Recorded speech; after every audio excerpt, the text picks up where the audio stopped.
rather somber than celebratory. Are people really celebrating Workers' Day in Nigeria this year, 2025? The theme for this year's celebration is reclaiming the civic space amid economic hardship. We've seen a lot of complaints and various areas, various sectors of the economy. How we just talked about minimum wage as well at the beginning of the program. How 70,000 naira has become increasingly not enough for anyone, for workers in Nigeria. So we are looking at the Nigerian workplace right now. Are people really working for dignity, or it's just a survival race? Are people just trying to survive? Joining us on the conversation this morning is Comrade Larry Fadansi, a public affairs analyst. Good morning, Comrade. Thank you for joining us once again. Good morning. I'm glad to be here, especially today. That is Workers' Day. Workers' Day. All right. Let's look at the situation in Nigeria right now. It is Workers' Day. Are workers really celebrating in Nigeria? Your own opinion?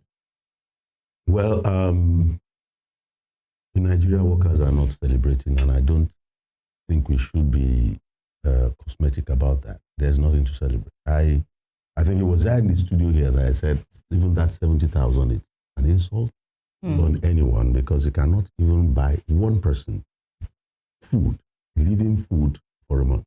Now talk about a family of 2 or 3. Talk about schooling for the children, housing, shelter. And these are some of the things that the government has made to look like it's not part of their business. Every reasonable government will look at where you live, how you feed, and how your family exists. That's not part of what the system is offering now. Unfortunately, I think that there was a furor I said it, that those that we, our generation, enjoyed free education, enjoyed bursary while we entered university, that could take the poorest of the poor through a session. Because for 3 meals in the university, at 50 kobo per meal, you eat chicken, you take tea, you take biscuit and the rest of it, 50 kobo, it looks historical when you hear this. 1983, you with your 50 kobo, you have access to fruits, to orange drink, and to whatever you like, chicken and rice or amala and whatever. 50 kobo. 50 kobo. And for 3 meals is 1 naira. People must do the arithmetic of it, so that those who are looking at, these activists, they are just saying, they are not saying nonsense. They are the people in the Senate now saying we will give loan to students. Generations of graduates have left university for the past 10 years, no jobs. And the next best thing you could all agree to give to young people is a loan. And they are indebted when they get back into the labor market that has no job for them. Now, implosion is what we are telling them, don't get to that stage. A lot of people will sing solidarity. Yes, they join us to sing it, the labor leaders and all, but the ruling class have not taken the pains to look at the wordings of the Petsege anthem. 4 or 5 verses of it. Comrade, I'm talking about jobs. You just mentioned jobs now. Just in January this year, January 2025, the Nigerian Labour Congress and the Trade Union Congress, they jointly released a report which revealed that about 500,000 jobs were lost in 2024 alone. Those are the captured ones. They did not capture nursery schools that could not pay salaries anymore to their teachers and lay them off. Those were not factured. Those were not captured. So millions of jobs were lost. Millions of lives are miserable. And some are like, at least we are good, that's okay. And it's not working. You see, when people talk about revolution, you don't just walk to it. It's a process. It doesn't happen one day. And when people who like prophets, there were times for Christians, I'm a Christian, in the Bible, that they would be saying, the prophet was saying, look, don't wait for the evil day. Doomsday is coming. And people will be rejoicing and laughing at them. This doomsday is just around the corner.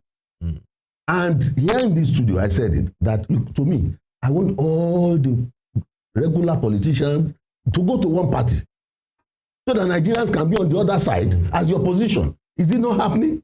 I said it that about 5 governors will leave and join APC. Is it for service delivery that they are joining that party? It's for assurances that, oh, our properties in Abuja will be safe from Wike. Then we can, you understand? No, I'm telling you, look, these things, we have to be factual about it because we have seen the Nigeria that worked.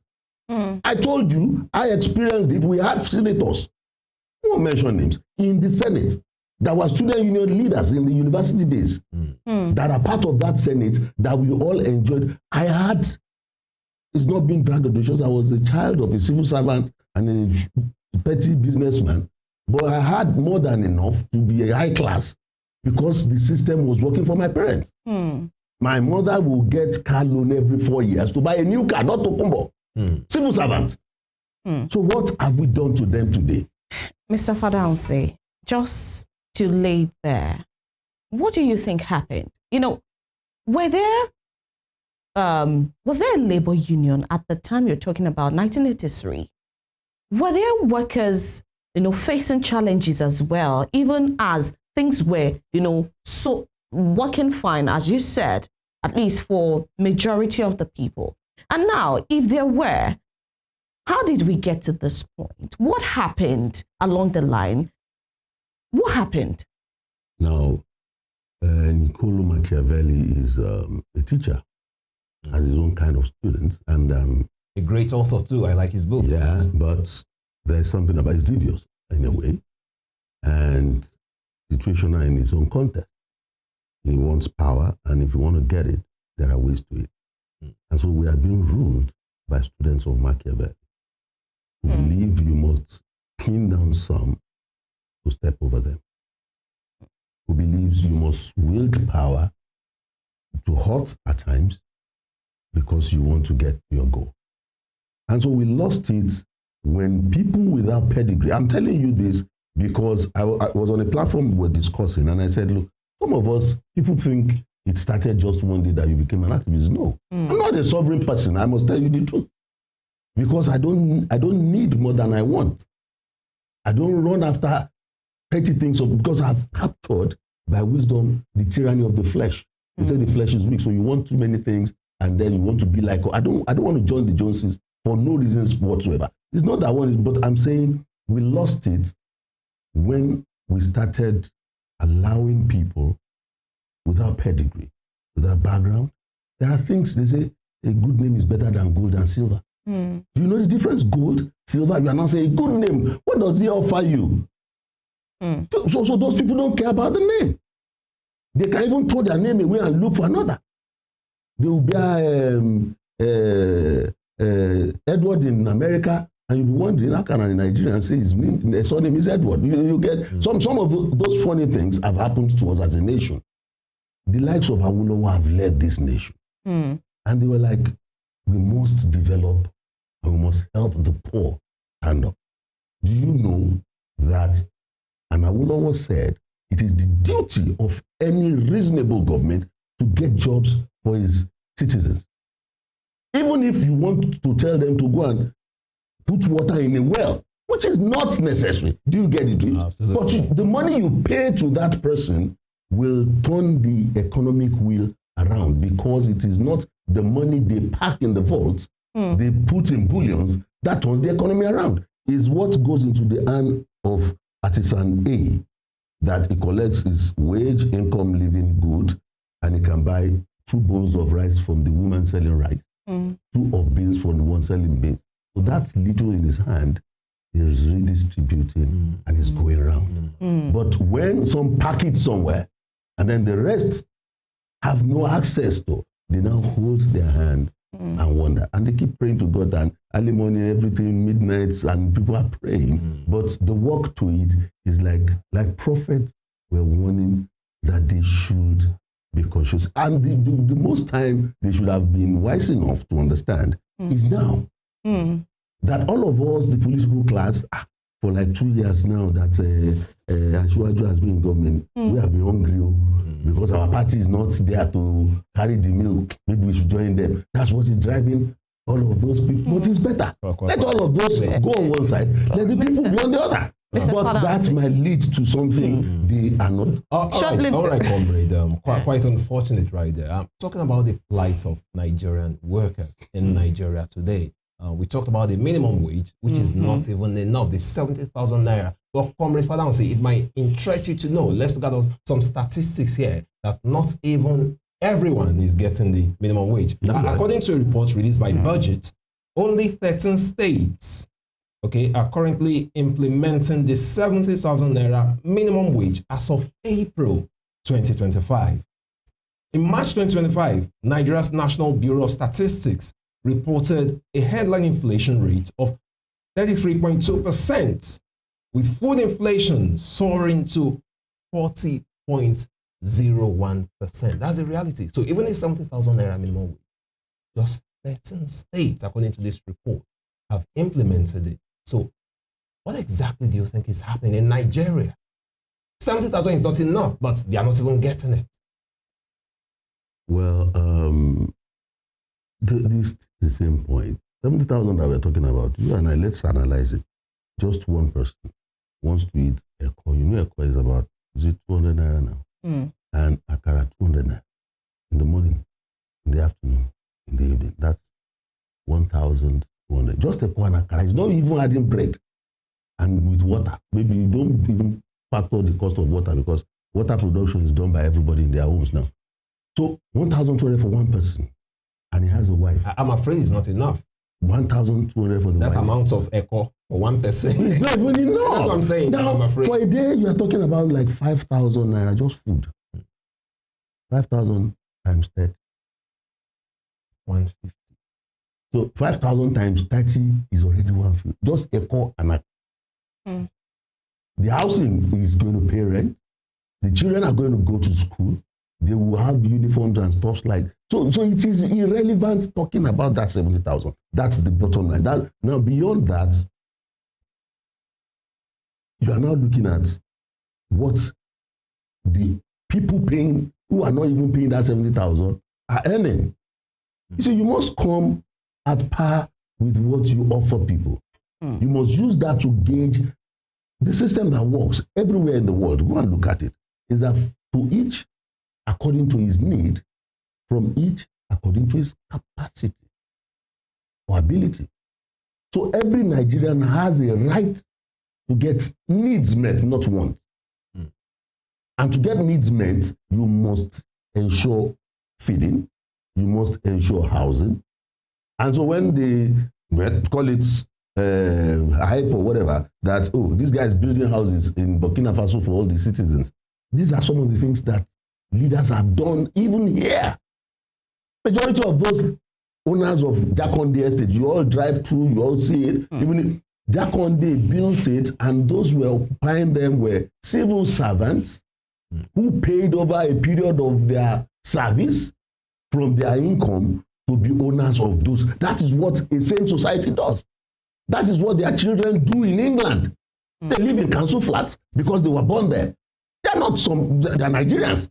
But because you are born in England, you have a right to citizenship and the rest, and they are living like that. The system is taking care of them. Even if you're unemployed, there is a benefit that is living. So they enjoy all of that out there, but what they bring here is to say they are less than citizens, and so we should treat them as such.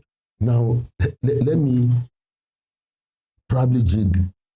Let's go on, Sha, but because I will get to that song because of today, it is symbolic. The Solidarity Forever song. There are 4 verses of it. There's a verse of it that says, and those people ruling us don't know. They don't go that far. They go attend May Day, maybe as governors, that they have stolen untold millions that they never toiled to earn. It's in the 1920s that they wrote that song. Do you understand? In the 1920s, they stole untold millions they never toiled to earn. Does that not tell you the story of Nigeria? That you can become a billionaire by becoming a politician. No factory. If you have a factory, people will work there and earn a living. No factory, nothing. And you're a billionaire. Go around every state capital. You see buildings nobody lives in. Stolen money. That's how you spend it. You don't care. If you do that in America, you pay tax because people are not leaving your house. You pay extra. That you have a place that is just standing, you must pay tax on it because you are not making it functionally useful for the people. Oh, all right, Mr. Fadaunsi. We've talked about the minimum wage. This was not a thing that the politicians woke up to just decide to, pay Nigerians. It was fought by the labor union. It was also fought for by the TEC. But now let's talk about the labor unions now. At the time when they settled for the 70,000 naira, it was hinged upon the fact that petrol will not be increased anymore. At that time, many people spoke against the fact that they settled for 70,000 naira. I was one of them. 200 plus was, speculated. It even was higher, but then it was dropping at, by every meeting. But let's talk about the fact that this administration, on 2 occasions, immediately after, they came into power, they tried to stifle the voice of the labor unions, by getting court injunctions so that they would not go on strike. But then meetings were held. They came and agreed upon 70,000 naira at the end of the day. Do you think that the labor union is so effective at this age, or you think that they somehow shortchanged Nigerians? Well, at that time, they were already blackmailing the labor leaders. Some were saying increasing. You can imagine that's huge because people were agitating. And these were the same labor unions, labor leaders that fought for this democracy. You remember the days of campaign for democracy and the rest of it. These were the people that fought for this democracy that these people are messing up. They are messing it up. That's the truth. The likes of Adams Oshiomhole. Yeah. Very vibrant labor leader. Those were the people that fought for this democracy that we have. What has it done to them? Have you not heard us who still talking about they have not paid us? These were the people that are talking about a nation that works. They've traveled far and wide. They've seen how it's done in other places. I'll tell you, because before you say anything about Nigeria, they say our dollar has gone down, dollar has gone up. What is our concern with dollar? But if we are concerning ourselves with dollar, let's now talk about the nation that owns the dollar. America does not allow its political office holders, even its president, to say, I'm a rich man and won't collect salary. You must earn, even if it's $1. But the highest income of an American president is about $400,000 a year. About $400,000 a year. I think that's the president's income. The president's income in the United States of America. The poorest paid American would have been from the state of Alabama because they don't really need much. They have so many things they need and around them. Will earn $44,000 per annum. That's exactly more than 10% of what the #1 citizen of that country earns. Come to Nigeria. 70,000. What percentage of what the president of Nigeria earns is that? You see, they're talking about, you talk about America. America tells you, if you work for an hour, you earn $10. You work 8 hours in a day, that's $80 per day. In 10 days, you have $800. That's minimum. $10 is even way back. No, the minimum should be around $20, right? Going to 20 now. That's what I'm saying. That those were days that, what are we talking about here? People just go to the Senate, they go rep, and the next thing they're billionaires. And there are the people saying Nigeria cannot pay even $200,000 naira. The 70,000, let's be factual because these statistics we're talking about. Before this government came, Nigerians were earning 30,000 naira. And the exchange rate was at max 450 before this government came in. So if you value 30,000 by 450 naira a dollar, that's about $125. The 70,000 is under $50. Have you added to their income? When everything in your country is factored by, and the agreement for that even 70,000 was that you will not change the fuel price from 500. That was when the argument was. And fuel got to 1,000 plus. And I said, look, you can't take me from 200 naira per liter. By your administrative incompetence, take me to 1,000 200 per liter, and when you now get to 800, we have brought it down. You have not brought nothing down. You took me from 200 to that unholy place. And now saying you moved away a little from that, and you are saying it's not better. To celebrate. No. There's nothing celebratory about it. So if you don't go with figures to people in leadership, probably they will not understand. But more importantly, I'm above 60. We should be factual. Why would we deceive ourselves? We should be thinking of heaven than any other thing here. They're not thinking about it. We enjoyed, I'm telling you the truth, we enjoyed Nigeria. The federal government will give you 500 naira bursary. Your states will give you 250 naira bursary. Your 500 naira bursary will buy you a beetle, used beetle from a civil servant that has worked 4 years. He wants to discard the beetle and move to 504, and then collects another loan and just throws that away because he bought a brand new one for like 3,000 naira. That's the nation we knew.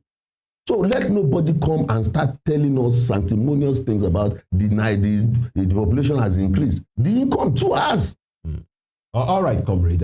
Talking about some labor in Nigeria. I mean, we are pressed for time now. Let's look at labor laws in Nigeria. I mean, a lot of Nigerian workers are working under precarious conditions. Some of them under unsafe conditions. We've talked about the wage, which is not enough. Why don't you have labor laws? I mean, in America, they have minimum wage. You can't pay a human being below a certain level. Do you know? Why are we not having labor laws in Nigeria? We do have them. Which laws do we obey here? Which of our laws do we obey? Can't you see that there is a law about taking a party's platform to get office? And there is a law about it. And so people have seen that law as lawless, as powerless, as an ass that you can ride on. And so everybody will just leave all of us. And has anything happened to those who did? So if there's no reprimand, then we can all do what we like. So there are laws, there are labor laws, but there's something about it. Who is in the driver's seat? And once there is an interest for a state capture, then the law goes under. Every law goes under. There are laws as to service. This is Workers' Day. Well, some people might say, oh, that Workers' Day, you work for 35 years if you are under 60. But if you attain the age of 60, before the end of your 35 years, you exit. That's a law. It's a labor law. And this government came and started with the judges and said, okay, judges, you may soon be having a case with them because you are going to Supreme Court over your election. And you added years to the years of the judges. And nobody's talked about it in the labor. There are laws. The judges are supposed to exit at an age. You sidestepped it. I think it wasn't just judges. They also talked about some lecturers and also doctors. Hello, sir. For that one, there's a brain drain in the system. And the functionality of it. Judges can write judgments and all to the age and all. But what I'm saying is that was transactional. It shouldn't have come when you were likely to have issues before them. Do you understand? It's like a price being paid. 300% increase in wages. That also happened around that time. Do you understand what I'm saying? And there are laws. Now, if I'm supposed to be an Inspector General of Police and my service years and all, and so a year to my time of taking office, the president, in his wisdom, increased the years of the current IG. Is that not going to affect my own career progression? I can't enter that place again. So it's not about personalities there, but it's about some things that are structured and that you are putting strictures to it, because the structure is supposed to be retained. And it happened here, there, and everywhere. And all of a sudden, it looks like a lawless place in terms of labor laws. But then there are laws about it. And at some point, the laws will take its course. Well, we have reached another Workers' Day.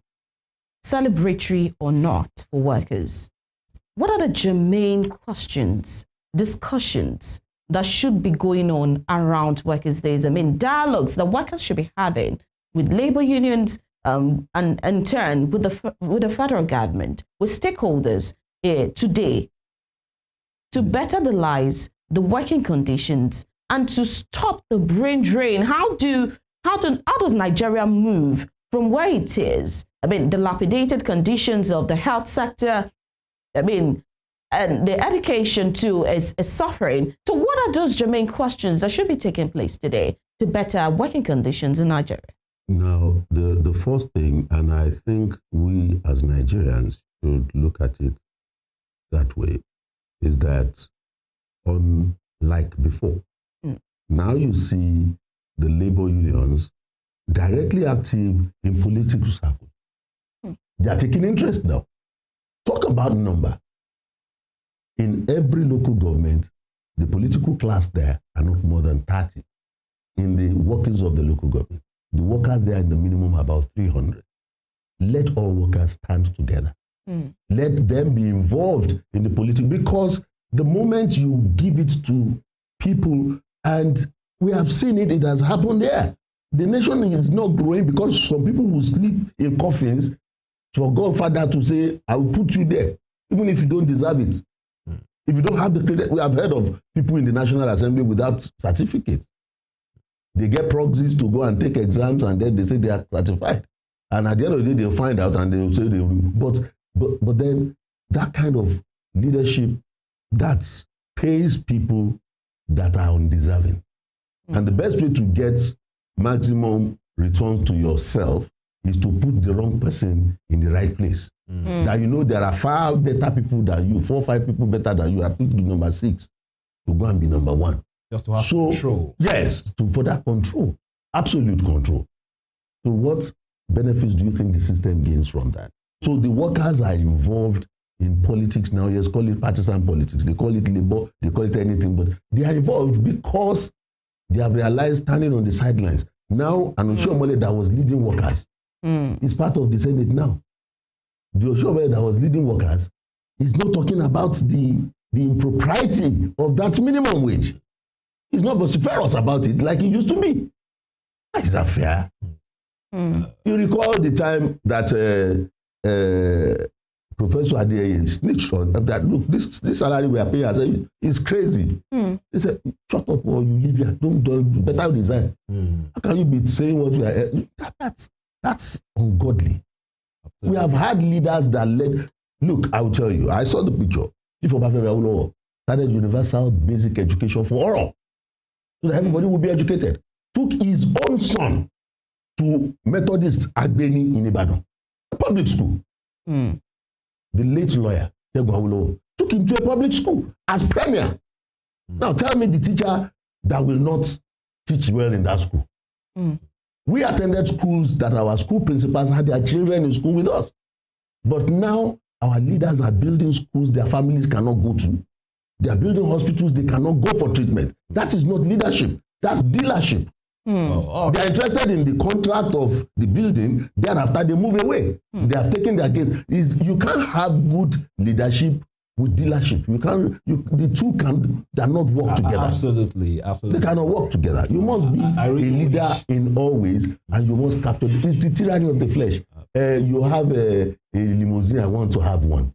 My Mercedes is bigger than yours. It's been long that engineer wrote that book, Maluku. My Mercedes is bigger than yours. That's what they are doing. She just got a Rolls Royce. I'll get mine. And so even if I have to kill to do, I will. If I have to take from pensioners their pension, I will just steal it and use.